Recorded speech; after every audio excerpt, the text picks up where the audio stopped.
Muito boa tarde, galera. Vamos chegando para mais uma live hoje, dia 30 de setembro, 17h17, horário de Brasília.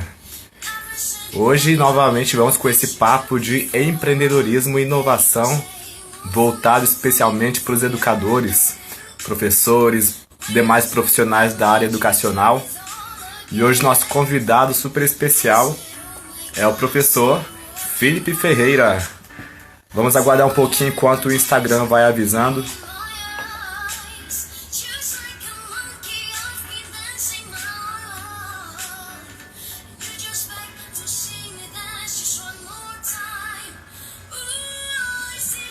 Vamos ver, de repente o professor Felipe já está chegando aqui na área, já estamos se comunicando. Aguardar o Instagram distribuir e avisar a galera sobre essa live. Fiquem atentos lá na minha bio, né? Temos várias novidades aí, principalmente quero citar o Terceiro Semente, Seminário de Empreendedorismo e Novas Tecnologias e Inovação nas Escolas, na educação, especialmente para educadores, demais profissionais da área educacional ou que, né, caso você queira também aprender mais sobre como empreender e inovar, né? Aquilo que a gente fala de intraempreendedorismo, inovar dentro da sua instituição de ensino. Temos e-book já lançado nessa área também. E a Socorro está por aqui já. Oi, Socorro, Mônica, tudo jóia, beleza? Vou chamar então já o professor Felipe.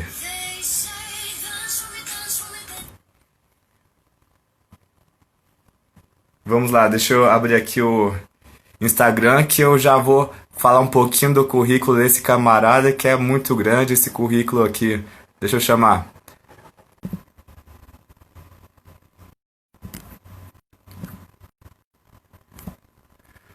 Opa, parece que a conexão não tá legal, né?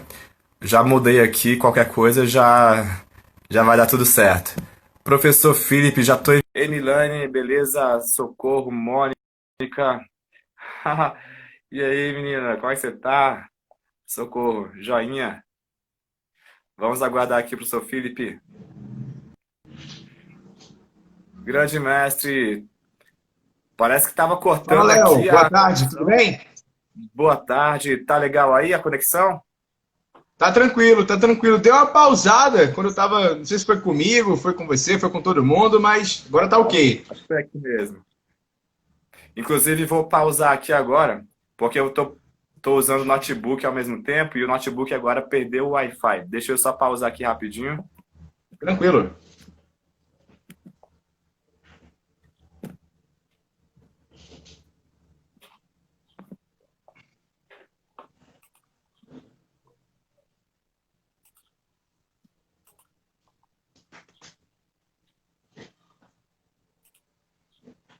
Beleza. Professor Felipe, a gente se conheceu, deixa eu ver, tem uns 4 anos, foi final de 2016, eu lembro exatamente porque eu estava entrando ainda nesse mundo da educação, eu estava doido atrás dos eventos de educação, né? E aí, um dos eventos foi da regional do Núcleo Bandeirante. E lá Isso mesmo. estava, dentre vários convidados, o professor Felipe, levando um pouquinho do trabalho dele na época. Eram muitas coisas, né? Eram muitas coisas. Eram muitas iniciativas diferentes. Mas, principalmente na área de aulas, né? Aulas e também iniciação científica com os alunos, projetos de ciências, enfim. E aí ele levou essas experiências lá para aquela formação de professores. Era um evento de formação de professores e o professor Felipe foi um dos palestrantes. Isso em 2016. Eu não sabia de nada, eu não sabia nem o que era LDB. Eu não sabia, eu estava iniciando ainda. Professor Felipe, finalmente aqui é um grande prazer estar recebendo você. Gente, manda o coração, quem for chegando aqui, manda o coraçãozinho. E Vamos deixar essa live aqui também gravada para quem quiser depois assistir depois, tá legal? Professor Felipe, prazer aí. Que isso, Léo, eu que agradeço. Boa memória sua. Dezembro de 2016, estávamos lá, eu tive a honra de ser convidado para ser um dos palestrantes. Na verdade, foi o fechamento do curso, né? E aí a gente foi convidado para poder falar um pouquinho sobre as experiências, sobre as nossas. Na época a gente estava com o Sofá do Enem, então a proposta era falar como trabalhar, né? Eu acho que a gente estava meio que prevendo, né? Como trabalhar com as mídias digitais nesse momento, né? Porque na época o Facebook tinha acabado de liberar as lives, então a gente tinha o Sofá do Enem, que era um projeto que a gente dava aula de graça pelo Facebook, e aí a gente conseguiu um alcance gigantesco, né? Eu sou muito grato ao pessoal do Sofá do Enem, ter feito parte, ser um dos fundadores. E hoje eu estou aqui, carreira solo. E bacana, obrigado pelo convite. Tenho certeza que vai ser de grande valia e satisfação em revê-lo, meu querido. Que bom saber que. Eu lembro naquela época que você falou que já estava querendo beber da fonte da educação, né? E acho que você estava no ramo da administração, se eu não me engano, uma coisa mais ou menos assim.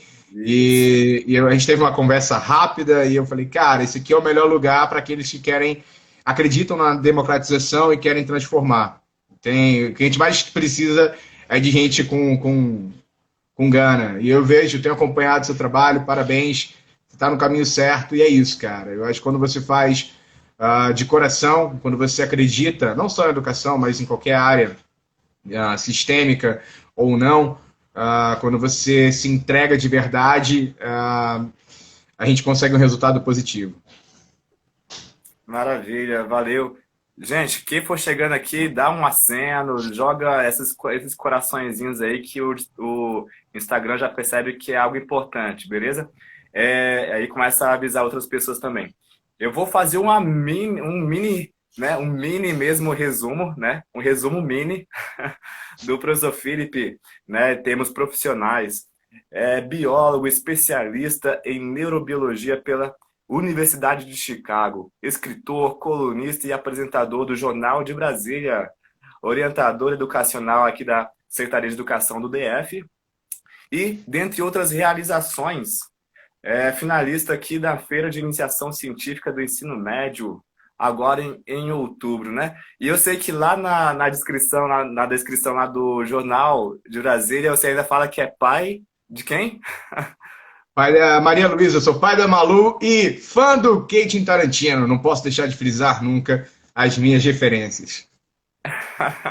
Tá certo. Aproveita então agora, professor Felipe. Conta um pouquinho mais dessa sua jornada, resumidamente, né? E depois a gente vai começar a entrar em alguns pontos mais voltados ao empreendedorismo, toda essa coisa, inovação que você tem, né? De inovação que você tem. Então, por enquanto, fala um pouquinho dessa sua jornada aqui no DF, por gentileza. Eu Formação, essa comecei. coisa toda. Da onde que Eu veio essa comecei. coisa da formação pela biologia, da ciência? A biologia, eu falo que eu fui picado com o lançamento do primeiro Jurassic Park, em 93. Foi o primeiro filme que eu assisti no cinema. E eu fiquei louco quando eu assisti o filme. E naquele momento eu já me vi assim, querendo descobrir dinossauros e ser paleontólogo.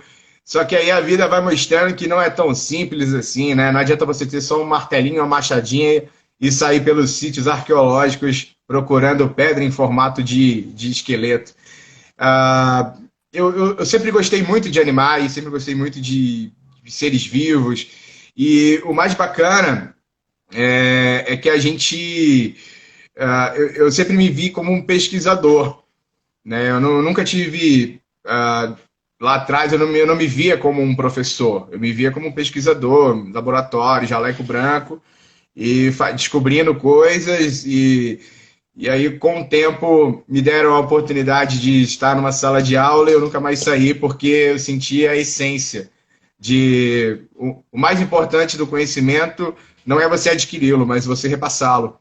E aí como professor eu atuei na Secretaria de Educação de 2011 até o ano passado eu estava como professor de ciências, e aí eu acabei fazendo também um concurso para orientador educacional, visando uma nova ação, porque em sala de aula eu tentava fazer ao mesmo tempo ser professor e ser orientador científico com os meninos. Então, assim, ao longo desses anos como professor de ciência, a gente teve. Eu participei de várias feiras, né, que tem na Secretaria de Educação, participamos também de várias feiras nacionais, a Semana Nacional, a gente sempre estava lá. Eu estava lotado na Regional de Ceilândia.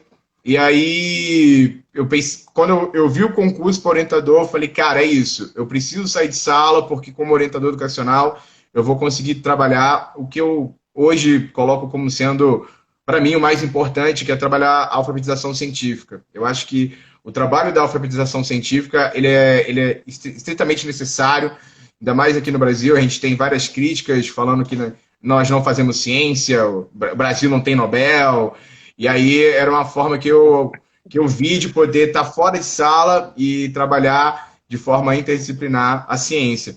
E aí, desde o ano passado, eu estou como orientador educacional na secretaria, saí da sala de aula, mas eu continuo ainda como professor de biologia, que eu vou carregar para o resto da vida.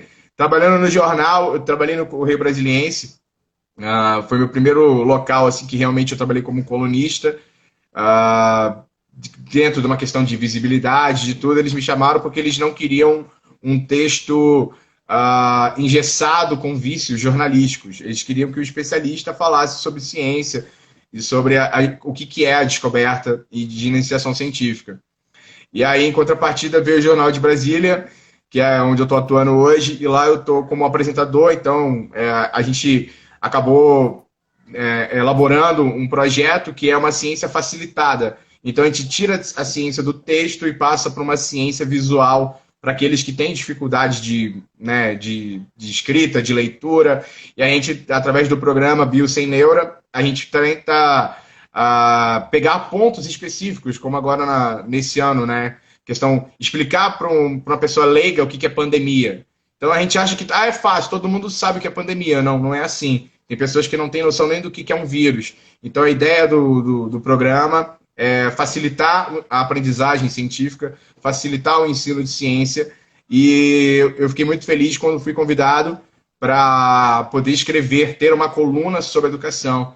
E a primeira coisa que eu falei é, cara, eu sou muito novo, eu vou tomar muita pedrada, porque para você falar de educação no Brasil, você tem que ser barbudo e você tem que ter mais de 50 anos, ou seja, quando eu me apresento, né, o visual meio despojado, novo, aí a pessoa, pô, você quer falar de educação? Você chegou agora na fila? Eu acho que você deve ter passado por isso também.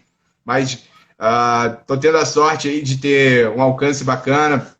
Tô lançando meu livro agora no final de novembro, se tudo der certo, porque essa questão de editora, a gente estava numa editora distrital, né? E aí agora a gente alçou voo, então agora a gente está numa editora nacional, lançamento para todo o Brasil em novembro, e é falando sobre educação em tempos de pandemia, que é o que a gente está vivendo. É um livro que vai sair diretamente. Eu quero que ele saia em 2020, porque tem toda a essência, tem toda a energia, são textos que a gente constrói ao longo de uma perspectiva real. Então, assim, eu sento hoje, eu escrevo artigo hoje e lanço hoje, dentro de uma sensibilidade, dentro de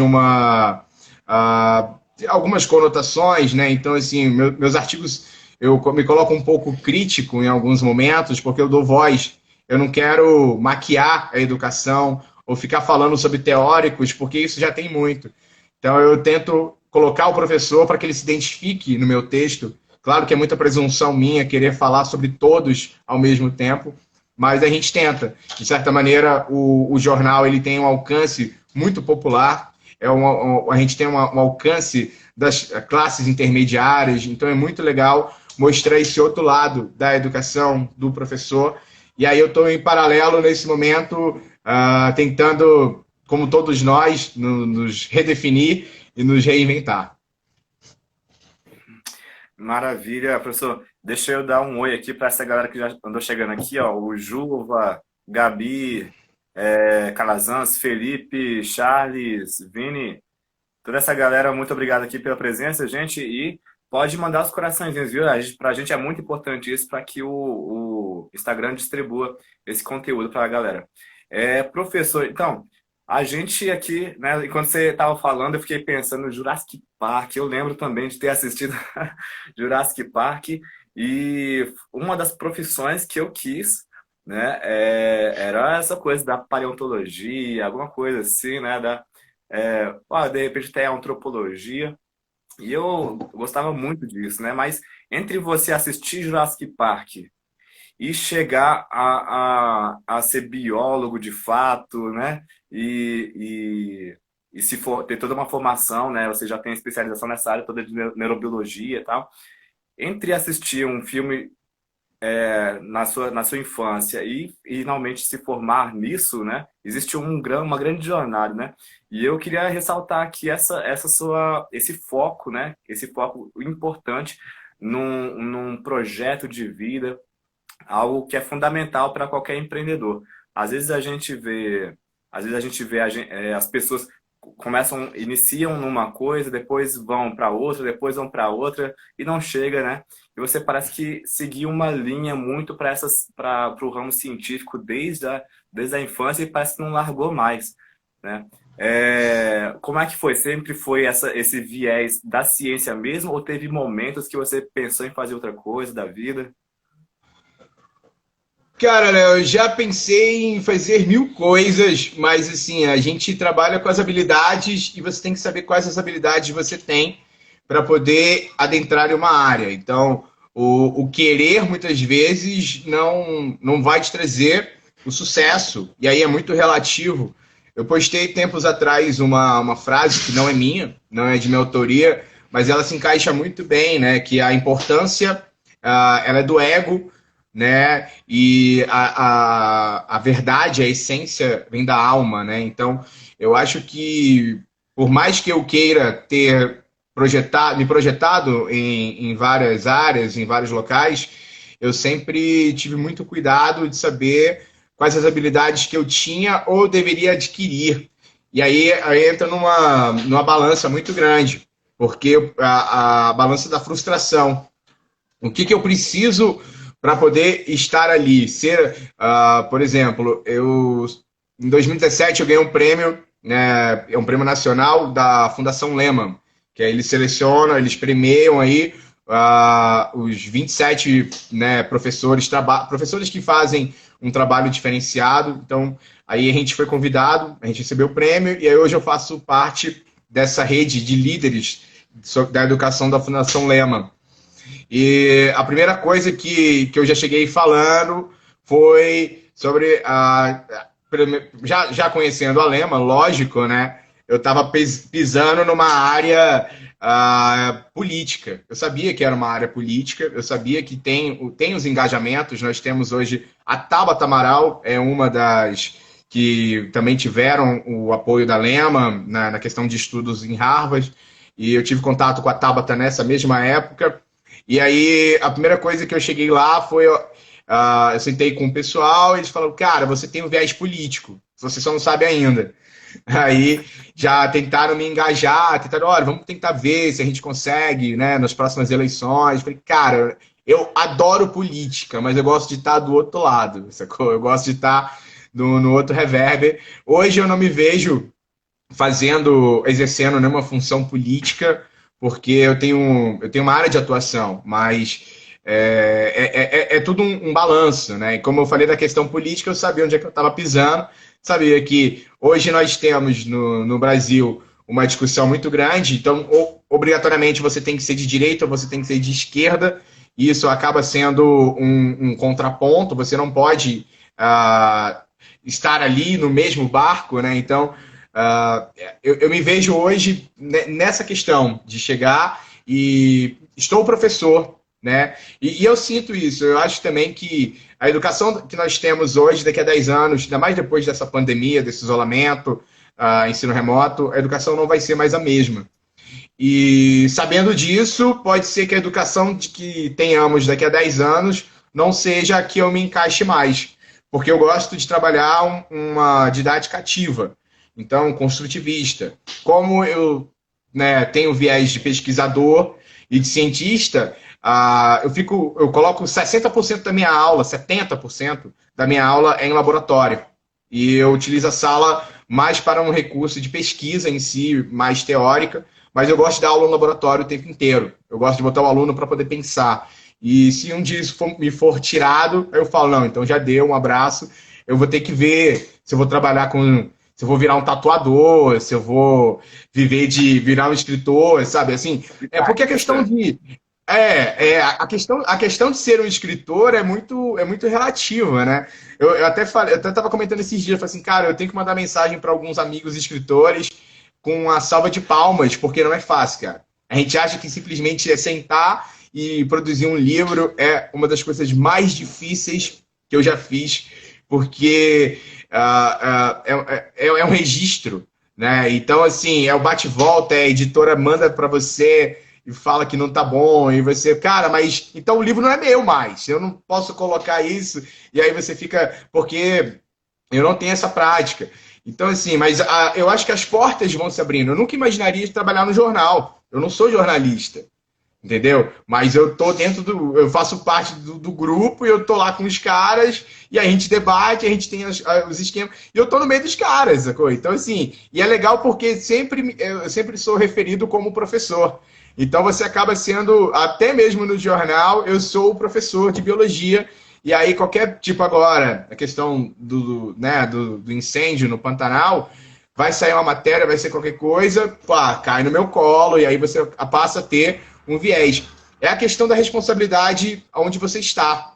Né? Você é responsável por aquilo que você produz de conhecimento, claro, mas você também tem que saber, como é o início dessa nossa conversa aqui agora, explanando essa pergunta, é saber aonde eu posso ir e quais as habilidades. Então eu tenho muito cuidado. Eu meio que faço uma autoanálise. Eu falo, cara, ali eu não piso, aqui eu não consigo, sabe? Por exemplo, se eu fosse trabalhar, se hoje, por exemplo, o único emprego que eu tivesse disponível fosse ser vendedor, eu ficaria desempregado, porque eu não tenho qualidade de venda.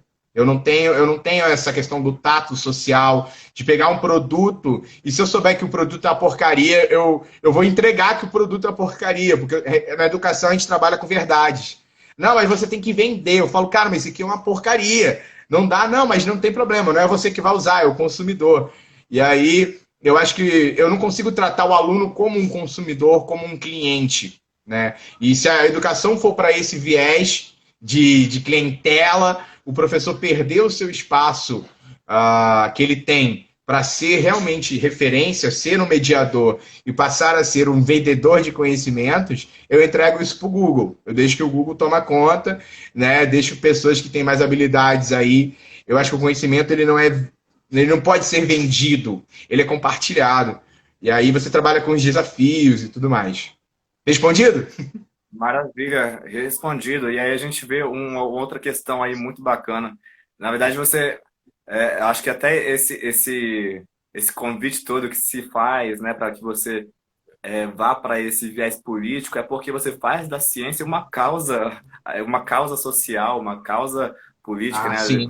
A gente percebe até o seu jeito de falar, né? Por exemplo, a questão de não vender, né? Não vender conhecimento, né? Não tratar o educando, né? O aluno como um mero cliente, né? Então, realmente você vê que tem toda uma filosofia educacional, né? É uma visão além da ciência, né? Uma visão social a respeito da ciência. Então, acho que você tem muito esse viés político mesmo, só que é exatamente por isso, porque você faz da ciência uma causa, né? Algo assim, enxerga a ciência como uma causa assim social.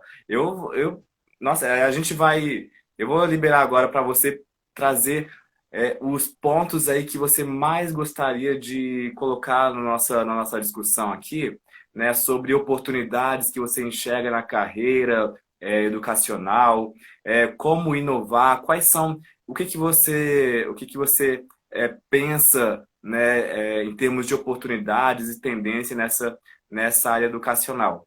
Mas antes eu queria, enquanto você vai falando aí, quando você vai pensando aí, já deve estar tudo pensado já, né? Mas que essa questão toda educacional, né? Toda essa causa, você já tem convicções muito fortes. Então, queria que você trouxesse aí para a gente oportunidades que você enxerga, né, na carreira, as tendências que estão vindo. Eu estava, já vou te dar a palavra, mas eu estava exatamente dando uma estudada agora num curso aqui da Secretaria de Educação, né? Da IAP, exatamente falando sobre investigação científica como sendo um dos eixos estruturantes, né, do novo ensino médio. Então, infelizmente, como você falou, o Brasil está muito atrás nessa questão da pesquisa, da produção científica, né? Apesar de termos pessoas excelentes, mas no geral a gente é muito fraco nisso, né? É, a questão de você trazer a ciência de uma forma mais fácil, né? De uma forma mais simples. Inclusive, por isso mesmo você foi convidado lá para o jornal, porque a nossa educação, né? Acho que toda a nossa academia ainda é uma coisa muito engessada, né? São só pontos que eu quero destacar aqui que eu notei na sua fala agora. Parabéns mesmo. E aí? Quais são as tendências? Você foi, né, teve a oportunidade de hoje estar num jornal, embora não tenha formação de jornalista, né? Você já teve várias outras iniciativas, né, no ramo educacional. Quais são as tendências que você enxerga, oportunidades? Como é que é o seu jeito de pensar sobre tudo isso? Cara, legal que você falou, eu compartilho muito dessa tua análise. Eu acho que o grande problema da ciência, não só no Brasil, mas especificamente aqui, porque nós tivemos o ensino de ciência, tanto no nosso fundamental quanto no nosso ensino médio, e eu acho que a questão da apresentação de desafios para o aluno, sabe? A ciência ela não visa. E aí, quando eu descobri isso, eu não vou falar que era tarde, mas a gente acabou passando por algumas experiências, ou perdemos algumas oportunidades, que é que a gente achava que a ciência respondia porquês. Né? Então, a utilização, a ciência nada mais é do que uma forma de leitura dos fenômenos naturais. Isso aqui não sou eu que estou falando, isso aqui já é um conceito popular, já é algo, um senso comum dentro dos cientistas. E o grande trunfo de outros países é que eles trabalham uma ciência respondendo como e não porquês. E aí eu coloco essa análise em comparação, porque quando você apresenta a ciência para responder como as coisas acontecem, você sai mais de um lado, eu posso falar mais de um lado dedutivo e você passa para um lado indutivo, podemos dizer assim. Né? Então você sai daquela necessidade dos porquês que a filosofia vai trazer. A filosofia é a fonte onde você busca os porquês e você utiliza uma ciência para responder os como.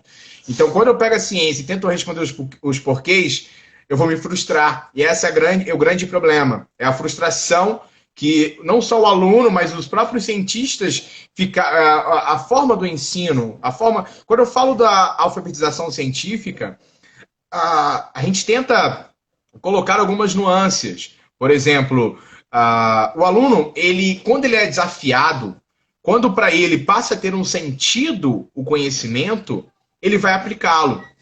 E aí o que acontece? Se na minha aula eu pego um monte de informações e jogo para o meu aluno não vai saber o que fazer com elas, porque nós mesmos estamos repletos de informações, estamos rodeados de informações. Eu, quando vou preparar um programa, eu faço o roteiro. Eu pego as informações e eu tenho que transformá-las em conteúdo. Porque eu sei que informação não vira conhecimento, o que vira conhecimento é conteúdo.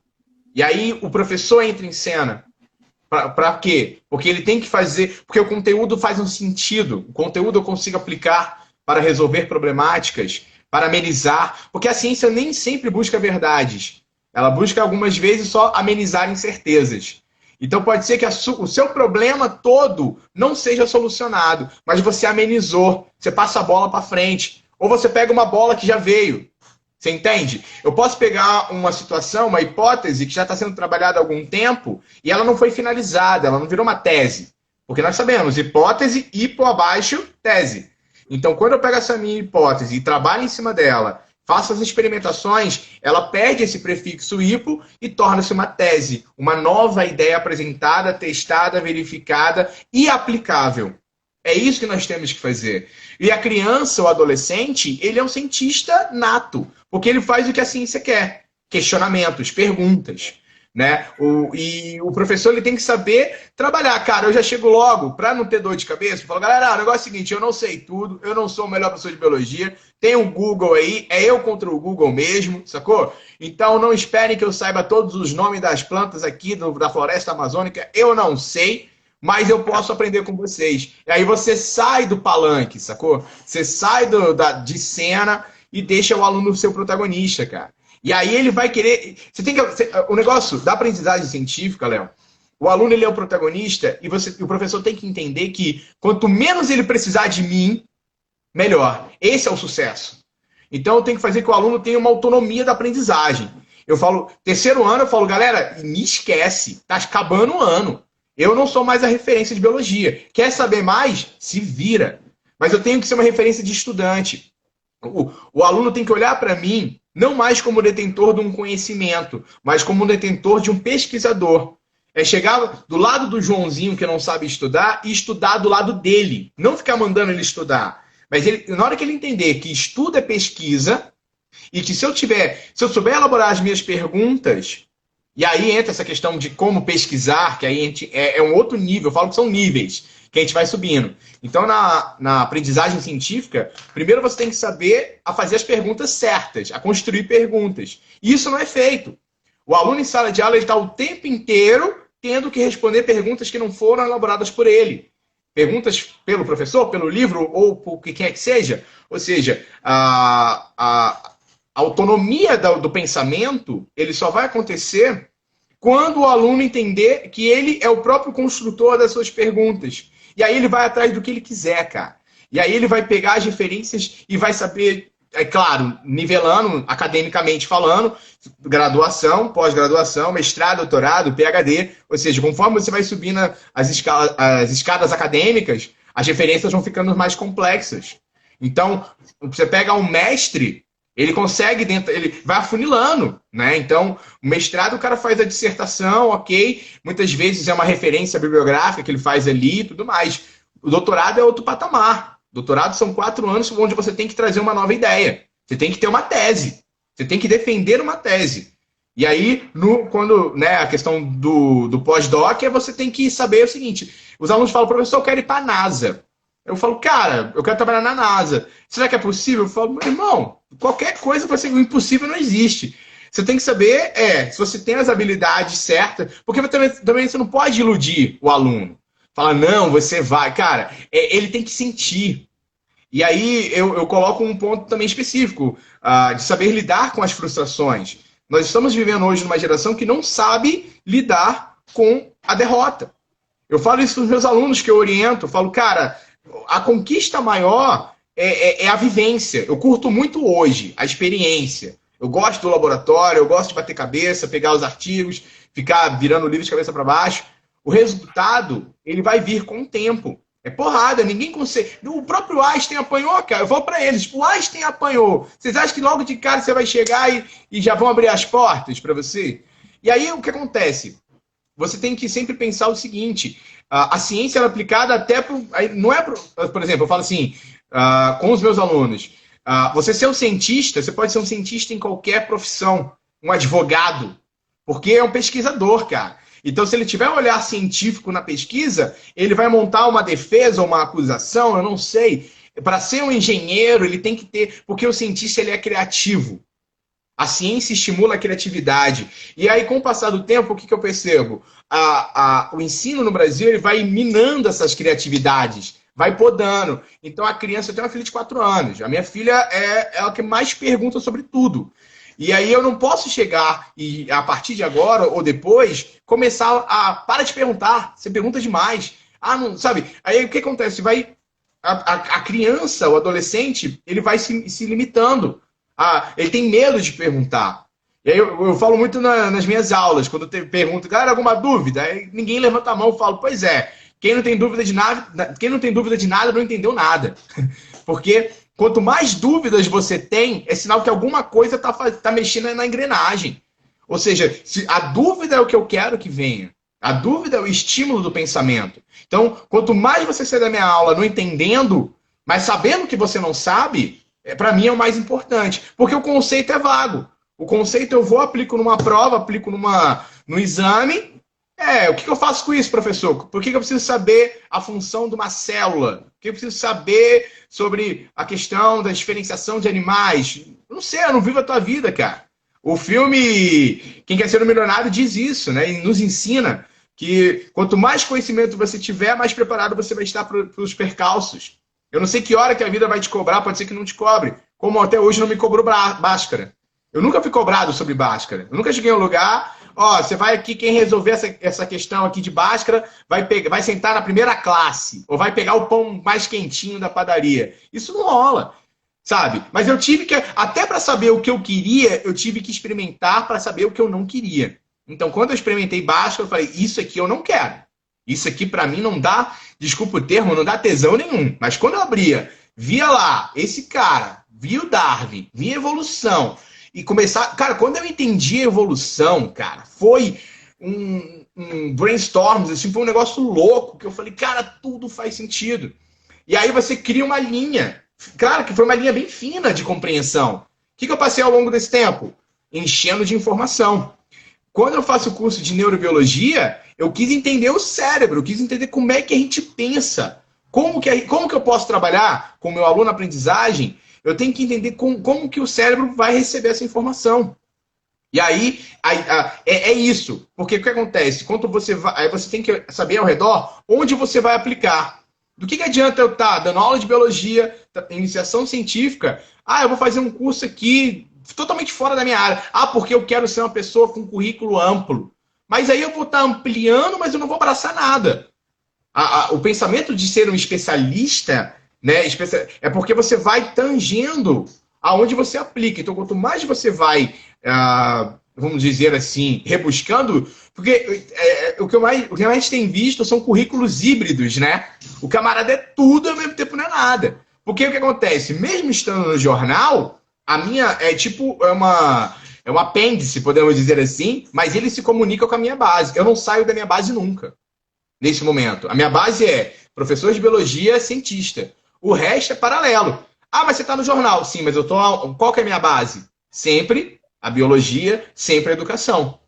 Vem falar de política. Cara, política para mim é opinião. Eu não tenho argumentos. Porque eu não sou um cientista político, porque eu não sou um cara que tem um conhecimento, igual um professor de história. Eu não sou professor de história. Eu adoro história. Mas é para mim, é meu hobby. Você entendeu? Você podia escrever sobre um artigo sobre história. Não, cara, chama um especialista. Não sei se você conhece o Felipe Castanhari, do YouTube. Ele fez agora uma série muito legal. E aí, tá até no Netflix. E ele fala sobre essa questão de, tipo, ele é o apresentador, mas ele sempre tem a base das referências. Então ele pega muitos historiadores, pega cientistas, porque chega uma hora que não sabe. No meu caso, tem algum momento da minha aula que eu vou precisar de história. Eu vou atrás do professor de história, da professora de história, vou atrás do cara de geografia. E aí tem que saber como combinar. Fala assim, eu não sei, mas eu vou chamar quem sabe para poder resolver isso para você. Fera demais. Tô vendo aqui um pouquinho sobre ele. Eu percebi algumas coisas, né? Agora só comentando, ressaltando aqui. Gente, se alguém puder mandar um oi, manda um oi aqui, beleza? Ninguém sai daqui sem deixar uma cena aqui pra gente, não. Uma coisa importante aqui, dentre, né, tudo isso aqui que você estava falando, curiosidade, né? A curiosidade é um dos pontos principais aí, tanto para a iniciação científica, né, o fazer a ciência, como para o empreendedorismo, assim, que é onde eu gosto muito de trabalhar. Essa capacidade de questionar, né, o porquê das coisas, né, é uma coisa é um fator assim que a gente vê muito tanto para o cientista quanto para o empreendedor. Acho que só a finalidade, no final das contas, é que vai ser diferente. No final das contas, Sim, o empreendedor ele quer trazer um produto, um serviço, né, que agregue valor à sociedade de uma forma comercial, né? Agora, agora essa acho que é basicamente a única diferença. Todo o restante que você foi falando, né? Eu fui vendo assim a sua questão de você não pode querer conhecer tudo, né? Você tem que se aprofundar em algum momento, né? E isso a gente fala muito sobre o conhecimento em T, né? Tem a parte horizontal que a gente busca conhecer um pouco de tudo, porque pode agregar no seu negócio, mas você tem que ser bem específico no negócio que você quer desenvolver, né? Falando sim. para o empreendedorismo. Então, as equipes multidisciplinares, tudo isso é muito importante, né? Hoje, quando você fala em negócios, né, você montar equipes multidisciplinares, pessoas que saibam um pouco de tudo, né? Mas desenvolvendo, claro, uma solução apenas. E você também comentou sobre a questão dos interesses, né? As pessoas, às vezes, tem que ter esse interesse, né? Tem que ter algo relacionado às suas habilidades, enfim. Eu gostei muito desses pontos que você tocou aqui, porque lembra muito a própria jornada do empreendedor, né? Ele ser curioso por um assunto, ele, né, se dedicar àquilo, né, e se especializar naquilo. Muito bacana Sim. mesmo. Deixa eu ver se tem alguém mais aqui que já falou o Aniel, já falou a Juliana, Juliana, deve ser Julie, né? Juliana. Tá bom. Professor, gostaria que o senhor, a gente já está quase para encerrar aqui, mas eu gostei muito desse bate-papo porque é a primeira vez que alguém traz tanto essa visão científica. A gente, né, tem trazido mais esses debates mais na área do empreendedorismo, né, da inovação e tudo, mas a gente vê nitidamente algumas coisas muito incomuns, né? Tanto para quem segue a carreira científica, de pesquisa, né, como para quem segue uma carreira mais empreendedora. Né? Eu acho que basicamente é só a aplicação depois, né? Acho que a, Até porque, Léo, para você ser um empreendedor, trabalhar nessa questão de inovação, você tem que saber quais são suas habilidades. E aí entra a questão da importância do professor. É o professor quem vai estimular para a descoberta das habilidades. Então, eu não sei andar de moto, mas se eu tiver alguém que me ensine, eu vou saber se eu vou aprender ou não. É porque entender e aprender são coisas distintas, né? Entender, por exemplo, você está falando um monte de coisa, eu estou entendendo. E aí você fala, agora coloca na prática. Eu não sei, porque eu entendi. Quando eu consigo colocar em prática aquilo que você me explicou, eu saio do entendimento e vou para a área da aprendizagem. E aí é o detalhe, querido. Ninguém aprende por você. Aprendizagem, segundo o Philippe Perronet, a gente fala que a aprendizagem ela é individual e significativa. Ou seja, ninguém aprende por ninguém. O que nós entregamos é a capacidade de entendimento, de compreensão. Mas quem vai aplicar, colocar em prática, é quando você vai o quê? Reforçar as suas habilidades e a aprendizagem. Então eu não sou responsável pela aprendizagem do meu aluno. O que eu sou é um mediador de conhecimento, de conteúdos, aonde ele entende. Na hora que ele entende, ele vai tentar colocar em prática, com desafios, dentro dos problemas. Não deu certo, volta de novo. Na hora que ele perceber que há uma facilitação na aplicação, na hora que ele perceber que ele consegue resolver os problemas, ele saiu do entendimento e entrou na aprendizagem. Aí ninguém segura mais. Ou seja, dentro da área de ser um empreendedor, você tem que saber o que você sabe, o que você não sabe e o que você precisa para aprender. E aí entra também uma fala minha já corriqueira, que é pensar dói. Então, por isso que a gente se apropria de pensamentos alheios, né? É mais fácil eu pegar um pensamento, uma ideia pronta, do que eu chegar e processar. Então, o que nós temos hoje, em suma, né, a questão de criatividade e a falta, né, a ausência Porque o Brasil é um país. Cara, a gente vê os pesquisadores indo para fora. Então a gente é exportador de cérebros. E aí, quando você para pensar e vê que essa galera tá saindo porque lá fora eles têm o estímulo, têm o incentivo, pô, por que aqui no Brasil não tá dando certo? Quais são os problemas? O aluno vira, professor, eu quero ser cientista, mas eu quero ir para fora. Porque ele está vendo que lá fora é um outro reconhecimento, é um outro espaço, é uma outra produtividade.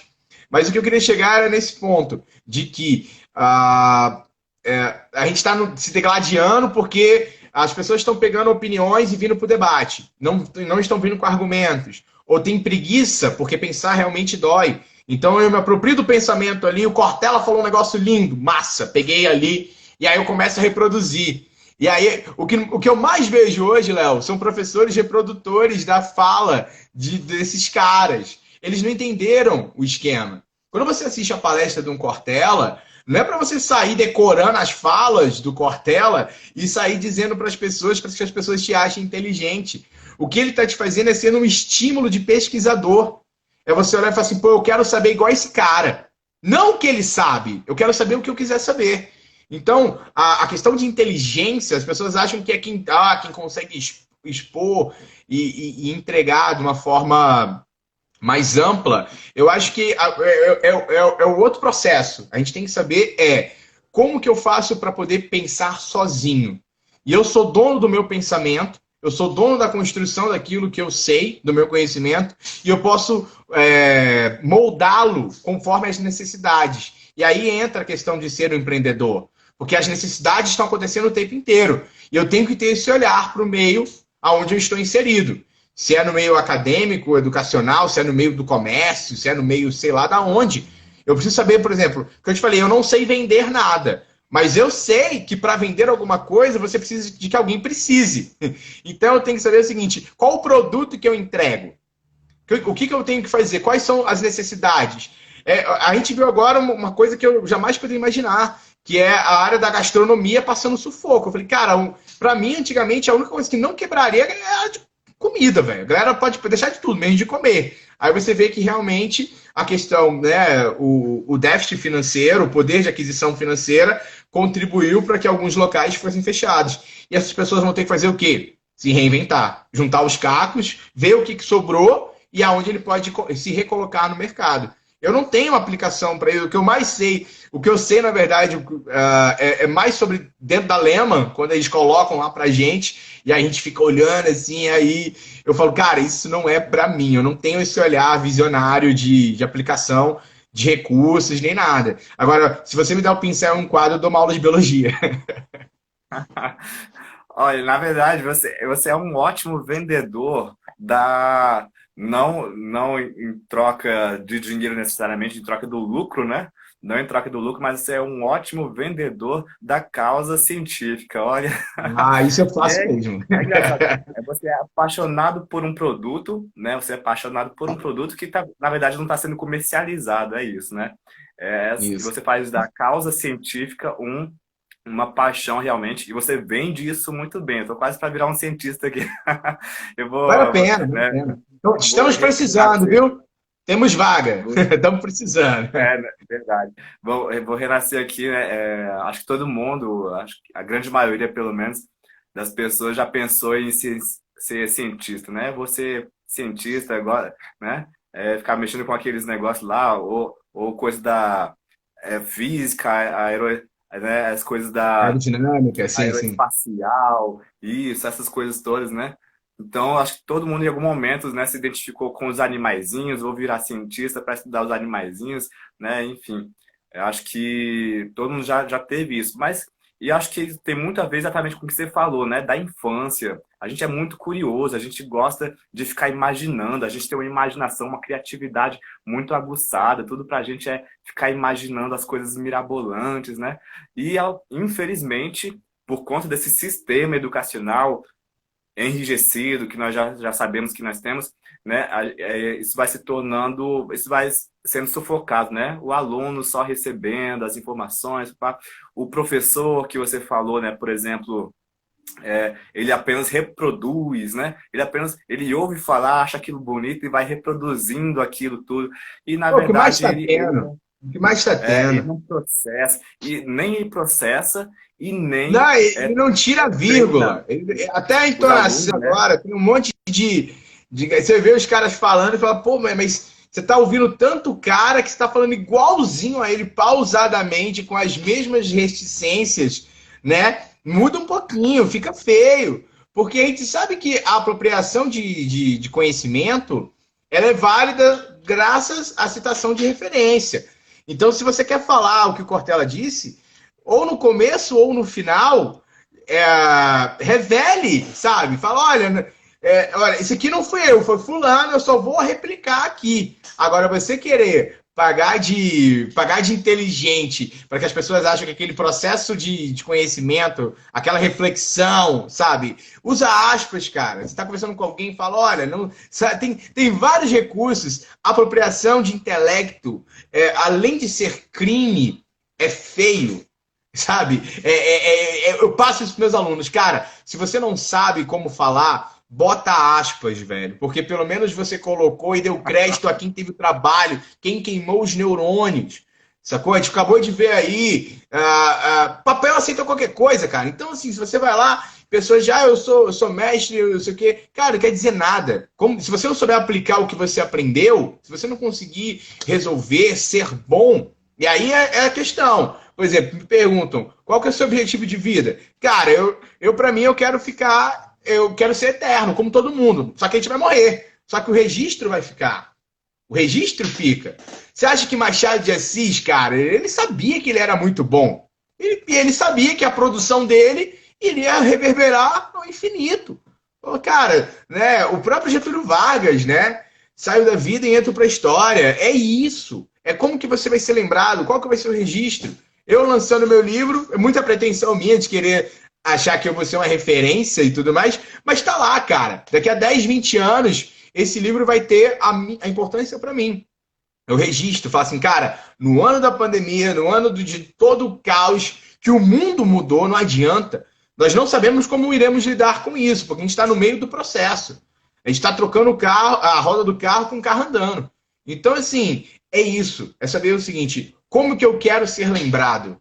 O que vai ficar? Eu passei. Cara, a vida é muito curta para a gente simplesmente passar, vir de passagem por aqui. A gente tem que ter uma visão muito maior de todo o processo. Sabe? De olhar e falar assim, cara, final da vida eu vou olhar para trás e falar, cara, que valeu a pena, viu? Essa passagem aqui foi espetacular. Deixei meu nome, deixei meu legado, deixei as sementes e continuidade para quem fica. É assim que funciona. Esses caras que foram lá de trás, eles fizeram isso. Deixaram pra gente um legado. Se a gente não construir um legado para o futuro, como que a galera vai resolver os problemas? Entende? É isso, é essa percepção que a gente tem que ter, não importa a área de atuação. Maravilha. Ó, já estamos aqui partindo para os finalmente. Eu vou dar um alô aqui para o Wellington, e aí, Gli, e aí, Gli, socorro aqui, Ana Paula, Ana Jutz, Ariane, Elias. Gente, muito obrigado quem apareceu por aqui, Alex, Sam, Fernandes. Olha, a gente vai se identificando com muitos pontos. Você, na verdade, apesar de ter toda a esse viés científico, né, pesquisador e tal, mas você é um ótimo empreendedor, na verdade, só não descobriu ainda. Já Né, porque tem você uns anos já preparando que eu tô várias ouvindo coisas. isso aí. Você está falando ainda e ainda, né, sendo convidado aí para os esquemas políticos e tal, mas realmente a gente percebe vários pontos em comuns, né? Por exemplo, a questão de já vou tentar concluir aqui, mas outras coisas que me destacaram aqui que achei importante que comentar é porque você, quando enxerga, por exemplo, os alunos, né, cada um com as suas potencialidades e eles com capacidade, o potencial de correrem atrás do conhecimento, né? Você apenas está ali como um facilitador, a gente tenta usar esse termo, né, cada vez mais, mas não apenas de palavra, você realmente demonstra isso, né? Você realmente demonstra que o estudante ele tem toda a capacidade de correr atrás do conhecimento, de construir o conhecimento, e você está ali para orientar apenas, né? E a gente trabalha com um conceito muito importante hoje que são das equipes autogeridas, né? É você ter uma coisa menos verticalizada, né? Aquela hierarquia, né? O chefe, o gerente, não sei quem, o presidente e tal. Não, não. Você estabelece alguns líderes, mas as equipes têm toda a autonomia, eles têm inteligência, né? Uma inteligência muito maior em alguns pontos do que você. Então, você permite essa autonomia para cada equipe, no caso aí, por exemplo, para cada aluno, né, para cada grupo, quando for fazer um trabalho, você realmente reconhece que eles têm essa capacidade de desenvolverem coisas maravilhosas. Então, isso é um outro ponto importantíssimo que tem muito a ver aqui com o mundo empreendedor, a gente trabalhar com essa questão de dar autonomia para as pessoas, né? Você fala qual é o objetivo que elas precisam atingir, né? Acompanha, dá um feedback, avalia, mas deixa que a pessoa cria, deixa que a pessoa desenvolve, deixa que a pessoa consegue, né? Com as próprias pernas, realmente atingir aquele objetivo. Maravilhoso isso também. As metodologias ativas aí que a gente fala na educação, né? Você já faz isso realmente, você já faz isso naturalmente, assim. Maravilha mesmo. Gente, eu vou encerrando por aqui porque o Instagram já vai derrubar a gente.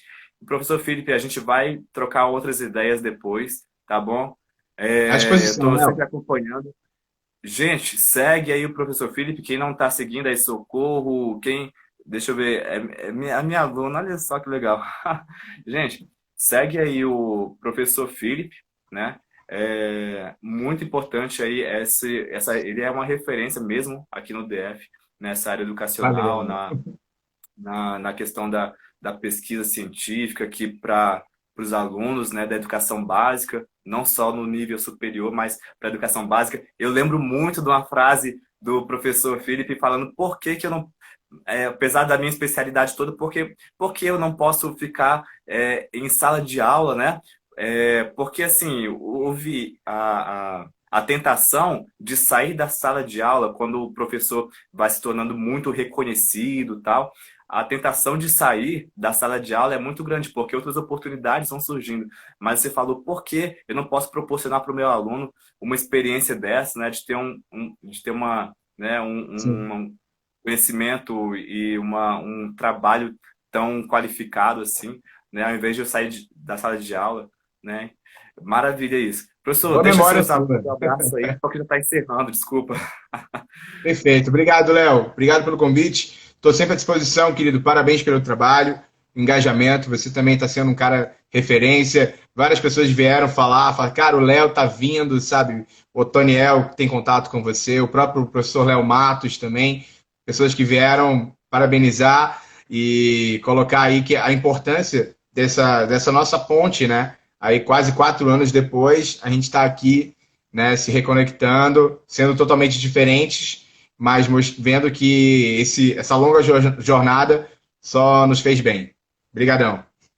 Maravilha. Eu quero que na próxima você fale um pouquinho mais especificamente de alguns desses trabalhos. Inclusive, me fala aí algum desses trabalhos aí para a gente deixar já no vídeo, tá ok? Qual o trabalho que você gostaria que o pessoal conhecesse aí? Mas eu quero que depois a gente tenha uma outra oportunidade para você falar mais de cada um desses trabalhos.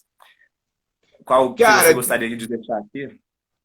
tem vários, assim. Eu acho que a gente tem que marcar uma live e colocar só o tema do trabalho em si, Tá. porque, na verdade, é uma lista extensa, né? São 10 anos já de produção, e aí, se a gente for linkar um, assim, tem uns... Eu sou mais saudosista com algumas conquistas.